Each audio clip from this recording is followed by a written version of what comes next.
Welcome to all the classic car enthusiasts. If you watched my last video, you would have heard my voice was quite bad.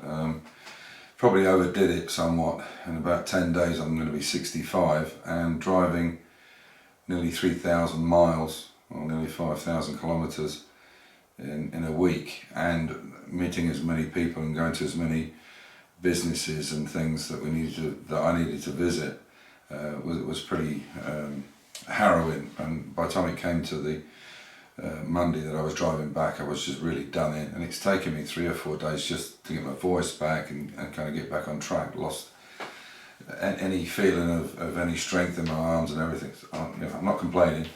And obviously on the Saturday night when all the YouTubers met, we did sink a few drinks, which is my own fault. I could have easily said no. But yeah, it was quite a long week over in the UK. The weather was very good, I'm sure, in the UK, but people know what I'm talking about. We had these massive storms on the Sunday when I left from Austria, and all the boats were cancelled, all the ferries going across to the UK were cancelled, and everybody congregated at the Channel Tunnel. So yeah, it was a long week, a very good week, and a lot went on. A few issues, few problems I had somebody hit my mirror on the car and then drive away. Hit us quite high speed in a white van. Unfortunately I couldn't get the number, but when we stopped he just drove away. He carried on driving, whether he had a drink or was unlicensed or whatever, I don't know, but he certainly didn't hang about. He was gone. Yeah, but these things happen. Anyway, on a better note, while I was over in the UK, one of the last days I was there, the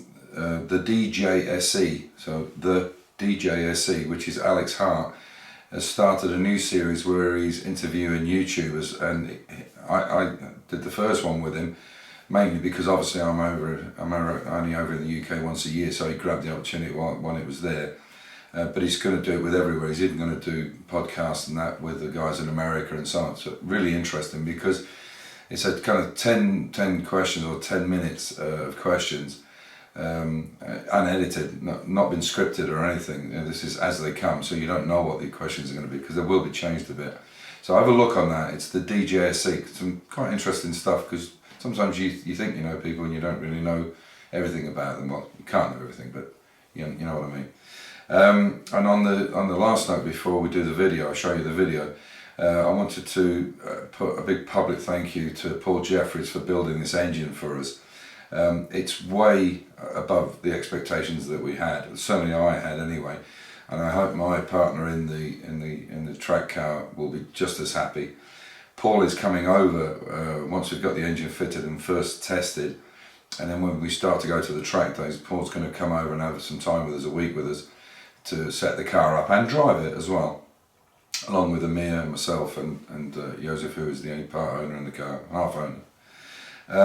But if you guys out there and you need work done, whether it's in the UK or the States or anywhere else, I know Cole from Mini DIY, Classic Mini DIY, has mentioned it. Paul does brilliant work. He does standard. If you go to his website, Paul Jeffries, it's jeffriesperformance.uk. There is another Jeffries Performance in America, in Arizona I think it is, but it's UK.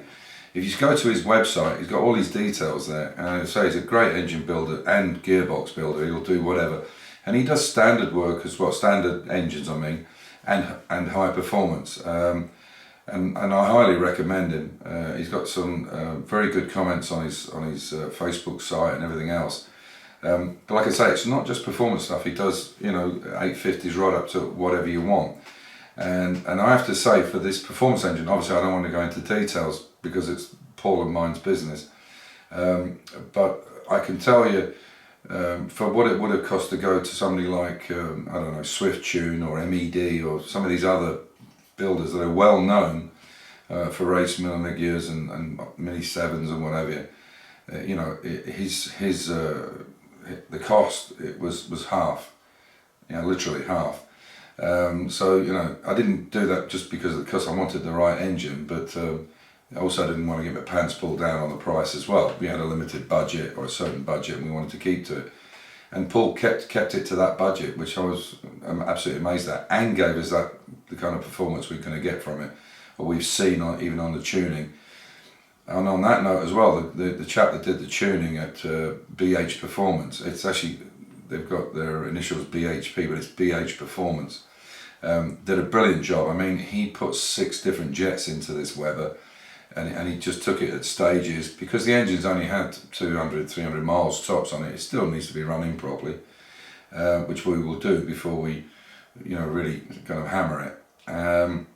But I'm so happy with the engine, and his advice has been brilliant, because I'm in Austria. I'm not just down the road to Mini Spares or whoever, David Manners, whatever. I can't just go and pick up parts willy-nilly. They have to come out all the way out here.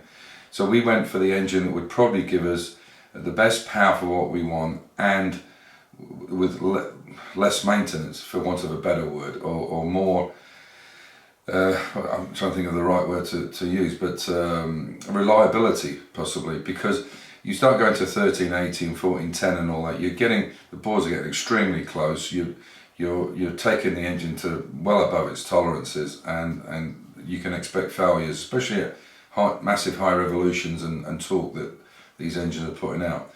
But please go and have a look at his site, JPE, and if you need something done, if it's just the gearbox, or it's just the engine, or some modifications, whatever you want, he really takes care. He'll give you good advice, sound advice, and he doesn't just put brand new stuff in. He uses what he can use. If it's serviceable, he'll use it again. And he does a great job for a more than reasonable price. So it's not a paid advert. I just want to put that out there. Anyway, hope you enjoy the video.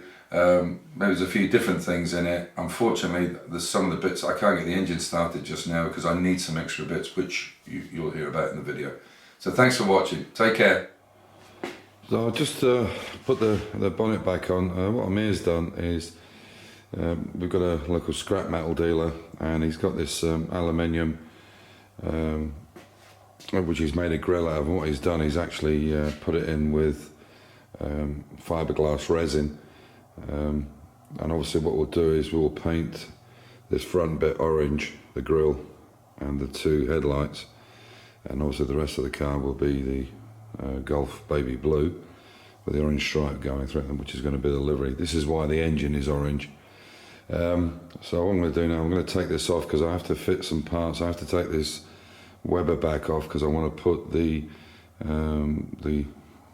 backing plate in onto the dashboard where the Weber sits. So I'm going to do that right now. Another thing that's happened here is, when Amir put this in on Tuesday when I got back, and I did mention to him about, it says engine side, and you can see it is there. So I don't know if I can pan that in. It says engine side there. This is actually on the wrong way round. I didn't notice, to be honest. I've been so tired this week, trying to recover from the trip. But Paul Jeffries mentioned it, and I'm surprised the guy called Mark Piper, and it seems to be his thing, this, he's pointed it out on quite a few occasions, but maybe he doesn't watch my channel. Anyway, so I'll take that off. I've got to get the belt off anyway. And this is going to be a bit of an issue, because I've just noticed how that front harmonic balancer there is very, very large, and it looks to me like there's very little gap to get that belt on and off. So if you need to replace the belt, that could be an issue. I'm going to check it out now and see what the situation is, because that's a very large front pulley on that harmonic balancer, because of the billeted crank that's in it. So I'll have a look and see how we get on. Alright, so I've got the fan off. It's down there, it's on the right way round now. But as you can see, like I said, this front harmonic balancer is so large because of the new crank that's in it, and you can see that's just not possible to get that fan belt through there, through that bracket, that engine bracket, and get it out. So what we'll have to do is I'll have to jack the engine up and actually take a small piece out of this, so that's otherwise it would mean you'd have to take it off the the engine mount every time, so I'm going to have to modify this mount. The chances are we'll have to modify this one anyway, because with the aluminium radiators they need to be angled back slightly, so it might be a fact that we have to cut this and make it move back slightly. We've done it on the other cars as well. So I've got the radiator there, there's a new Fletcher radiator for it. So what I'll do now is I'll obviously, as I say, there's no way to get that off. We need to be able to change that fan belt quickly, and certainly undoing the engine mounts is not going to be quick. So as I said, I need to modify the bracket, which I'll do. I think I need to kind of double the size. What I'll do is I'll come down here and cut it out. Instead of being round, I'll make that round deeper. It should be okay, I don't see any problems. And then you better slide it out. So the next job I'm going to do as well, I've just started, I've got the 1/2-inch spanner here. I'm just going to start undoing this manifold, because obviously I need to take this Weber carburetor off, because the inlet box is not in, it's here in fact. So I'll pop that in because I wanted to see how the new ITG filter, which is in the car, is going to fit. The whole purpose of having this, having no back in this, in here, was that I could actually change the filter from inside, and if because it's quite difficult to get it out. So what I have to do is I have to fit the aluminium plate. It's from MED, and I'll try the filter on, but I'll put the box in first. So I'll get all this manifold, I'll get this Weber off now, and then I'll pop it all in, screw it in like it would be, and then I'll bring you back. So this is the ITG filter I got from MED. I'll just take it off. It's just on one side, but I'll take it off. So it's basically you can see it's got a plastic insert to it, and you can use a special oil. It's like a sticky glue almost that goes on these to catch the dust and not let it go through to the bells. So what you get with a kit from MED or wherever you buy these from, you get this plastic piece, and then you get this back plate with obviously this Zeus clip on it here. So it can only go one way because of the hole here for the carburetor, but now you have the thickness of this aluminium plate, and so consequently that means these lugs, which are flat, will not grip on the bell. So this one I've modified, and I'll tell you about that in a second. You can see that Venturi is not, or that air bell is not moving. Now this one is already tight on the left hand side, and you can see that it moves easily, and it moves in and out, because you can see where the capture part on it is actually lower now than this plate. So what I actually did was, one of them was missing. I don't know where that's gone, but anyway, one was missing. So I made up a flat washer there, and then I took a small edge off it like this. Not quite, this was too much. I took an edge off it, and then what I did was I put it into the vise and bent it over. So I kind of, took it over at, I kind of took it over at this angle. So I put it in the vise like that, square onto it, and then knocked it over slightly, so it had a bit of a downward edge on it. And you can see there, I did it with the ones that come with the kit, and it's trapped it. And I did it the same on that side, and that's trapped that one down as well. So what I'll do now is I'll take these two off, I'll take these two out and do exactly the same with them, which is a bit annoying, because really they should take that into account when you put the plate back on. They should really take into account that extra distance and give you either a special made spacer for it, or I don't know, a ring to go over it, whatever, something. Or I mean, it would be just as easy actually if they're made. Oh no, you wouldn't get it on then. Sorry, I'm talking out loud. So you can see now I can take this off, but this is completely flat. I'll do it with both hands because it's very difficult. Anyway, I'll get that off now, and you can see, as I say, it's perfectly flat to the plate. What I'll do now is I'll just bend over that edge so that it catches this and stops this from rattling around. Okay, while I'm on the subject, and while I've got the camera on, when I was in London, I was at my brother-in-law's, my sister's house, and my brother-in-law, who's a petrolhead as well, he does MGs. and we were looking through eBay, and I'm sure you were all familiar with this. You know, the rubber items these days are terrible. They don't last. So you can have a track rod end or a ball joint where the rubber gaiter would be a failure for the MOT, but there's nothing wrong with the ball joint, you know, because it's perished. So he found this online for me, which is great. I will put it up onto the thing, but this is the company. I'll see if I don't know if that will zoom in enough. Maybe if I'm out the light, it might do. It is EJ Parts and Accessories, Unit 8, Lockheed Court, Blackpool, FY42RN. But I will put it up on the bottom as well. Anyway, what they do is they will sell you, and I'll open it up for you, they will sell you 14 rubbers for either ball joints or track rod ends. So there's 28 in there, but 14 different types. And I can guarantee you one of those is going to fit. So there's some of them are huge, some of them are, you know, I'm not obviously going to use them all. And I think this was £19. So I need to, for my MOT on my E-Type here, I need to have two changed. So just for changing the two track rod ends, I could buy 3 of these boxes or 4 of these boxes, and I've still got my money back.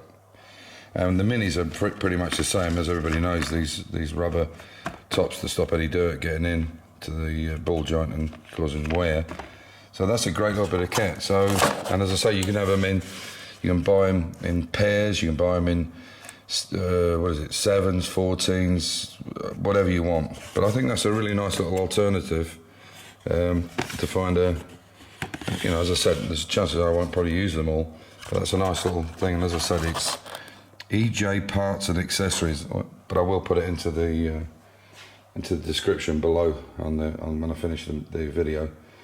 Right, so now I'm going to fix this one up.